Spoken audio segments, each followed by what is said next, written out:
Hey guys, welcome to Boxing Squad for boxing news and views from around the internet.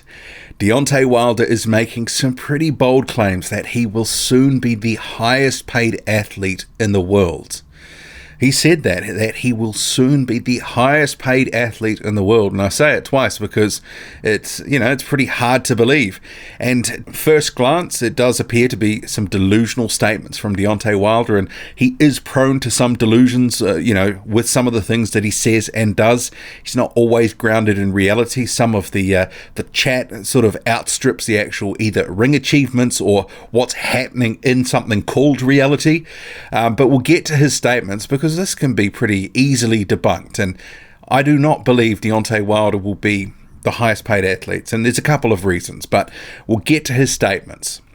It won't be difficult for me to make those fights with Fury and Joshua. Okay, I got to jump straight into this anyway. It won't be difficult to make those fights with Fury and Joshua. I mean, that in itself is a somewhat delusional statement. It's been extremely difficult to make a fight with Anthony Joshua. We've had more than 12 months of it now, and seemingly at no end in sight, and he will not sign for less than 50-50. And given that Joshua and his promoter, Eddie Hearn, do not want to give him 50-50, there's a major impasse right now. So there has actually been a huge amount of difficulty to make that fight, and there seemingly is no end in sight. Obviously, he believes that maybe the past 12 months didn't happen or something, because that statement is not based in reality. The Fury situation, we just saw that fight, the rematch, fall through because Tyson Fury joined ESPN, added another layer of complexity. A rematch is not guaranteed, and if there is a rematch, it would have to be on ESPN in the United States. And I'm not sure that Showtime and his advisor Al Heyman will want to sign off on that. So, there is no guarantee a Fury rematch gets made easily either. And they said later in the year originally, and now they're talking in 2020 for a rematch. So, yeah, these big fights are not easy to make now. Anyway, he continues. I'm betting on myself. I move as I please. Those guys, they have to do as they are told. I make commands and demands. They take them. That's the difference between me and them. I'm like the wild card in all this. I move where I want. I can move freely. Soon I will be the highest paid athlete in the world. If no one believes me, just watch. So I'll jump in there as well. So Deontay Wilder saying he can do what he wants when he wants. Just walked away from a $100 million deal, a guaranteed $20 million for a Brazil fight on DAZN, to take apparently less, but no one will actually disclose what the figure is for the Brazil fight. And the fact that they won't, and the fact that they said it's not the same, but they won't say what it is, clearly it's, probably significantly less. How much less, we just don't know. But if he wants to go where he wants, why is he only sticking with Showtime, saying it's all about loyalty?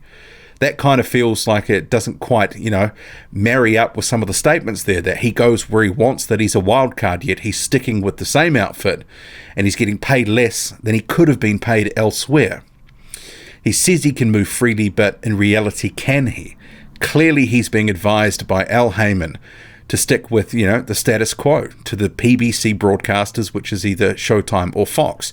And he's fought the majority of his championship career on Showtime. And it's still the status quo for this Dominic Brazil fight.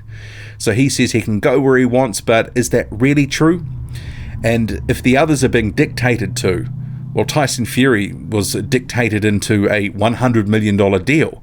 Anthony Joshua is getting paid a record $32 million purse for the Miller fight. Yeah, it really sounds like they're hard done by there. Whereas Deontay Wilder is taking significantly less at the moment than he could be making. And he thinks he's going to make it up later on. He said he's betting on himself and that he will make the most money, the highest paid athlete in the world. And we'll come back to that part. So he continues, you'll see the DAZN deal wasn't right. You can't do a deal if you don't know the other parts of the deal. If information is withheld from you, how can you proceed further? I'm not in the business of just trying to take some money because you see a number. That's not me. That's never been me. I look at the big picture. You sell me a number and I know there's going to be a bigger number than that. They just saw a guy that they thought they could throw some money at and that would be it, but they found out the hard way. We came in serious and we were looking for serious answers and we didn't get them, and for that reason we had to leave until a further time. Well, it doesn't sound like there will be a further time with DAZN, at least for the minute, because Deontay Wilder has indicated that he could potentially just be on Showtime or where he is, within the PBC broadcasters. There was apparently in the works a deal that Showtime was putting together, which Shelley Finkel, in the wake of the DAZN deal, said would be somewhere in the region of the offer from DAZN. So that's all gone quiet. Who knows what's really happening? But getting to this part about to be the highest paid athlete in the world, I think the easiest way to debunk this, say Deontay Wilder ends up making these fights with Fury and Joshua, which he says will be easy. And he's been saying a number of things, that these fights have to happen, all this sort of stuff. So if he was in a fight with Joshua and he did get everything that he wanted in terms of 50-50, doesn't that just mean that they're going to get the same money? So how would he end up being the highest paid athlete if he's getting the exact same purse as his rival? And the same goes for a Tyson Fury fight, if you want to sort of cut it that way. So he would be getting about the same. And then if you actually add on, which is normally a part of a highest paid athlete's sort of earnings, is the endorsement deals. Deontay Wilder's endorsement deals, as seen by the recent ESPN Fame 100, much lower than Tyson Fury, and especially much lower than Anthony Joshua. Joshua had, I think it was about $7 million worth of endorsements. Deontay Wilder about $1.6 million. It was something like that. It was 4-1, 5-1 in favour of Joshua. So if we are to believe that that sort of trend would continue, and who knows whether it would or not, just off the current numbers right now, Anthony Joshua, if he had the same purse as Deontay Wilder, would overall be getting paid more than Wilder. So Wilder, I don't know how he could be the highest paid athlete in the world, because the other guy he'd be fighting would, one, either get the same as him, but might be making more in endorsements, which is currently the case for the other two heavyweights that I've just talked about. So that kind of debunks it there for one point. But another way to look at it is actually, if we go to, this is the 2018 Forbes 100 highest paid athletes for 2018. And you have Floyd Mayweather there. That's a bit of an outlier, you can probably say, with Floyd coming back for the Conor McGregor fight. Earnings there, $275 million.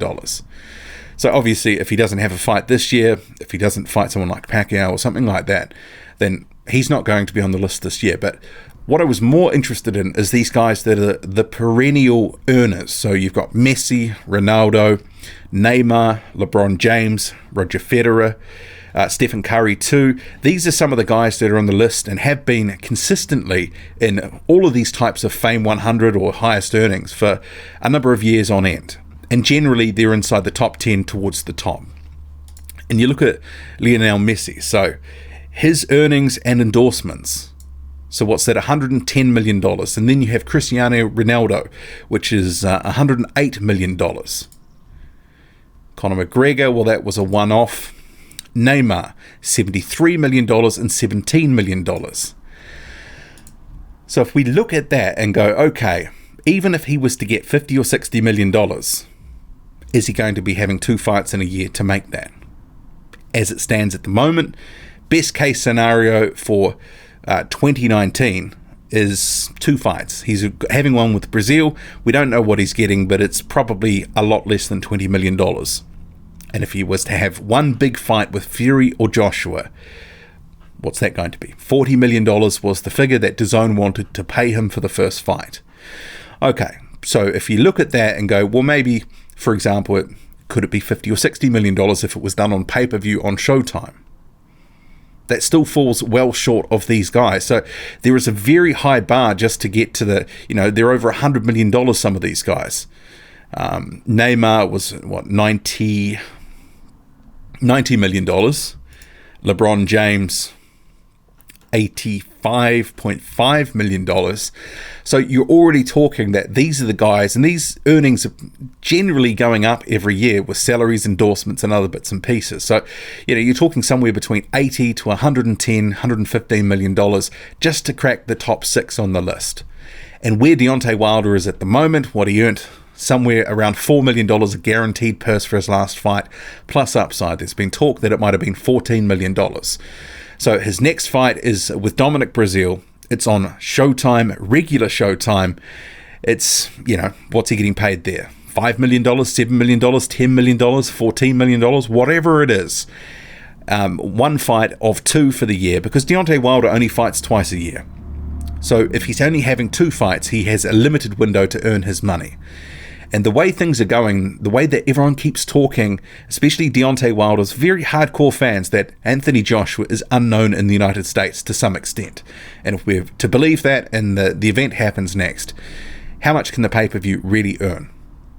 It's probably going to be capped. And this is why I guess the figures of $40 million, $50 million for each guy are being thrown out there, because there is only a certain pot. It's only so big that they can make Anthony Joshua and Deontay Wilder before having this mega fight. And Deontay Wilder doesn't have much of a history on pay-per-view. He's only got 1 fight, 325,000 buys.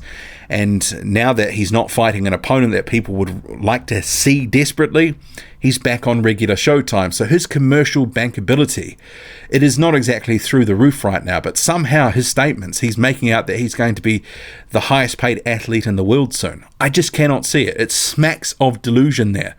And actually, it's one of these things where the longer he's not fighting other guys not named, Fury or Joshua, the more likelihood, 1, he's not going to earn a lot of money, but 2, that he could lose. And that could really upset the apple cart. And at 30, 33, 34 now, with an injury history, and that factored somewhat into his last fight and the performance in that last fight, as Wilder stated himself, it's not a recipe for longevity and earning power in the sport.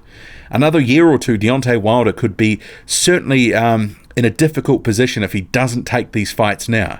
There's a limited window to make this money that he could potentially make.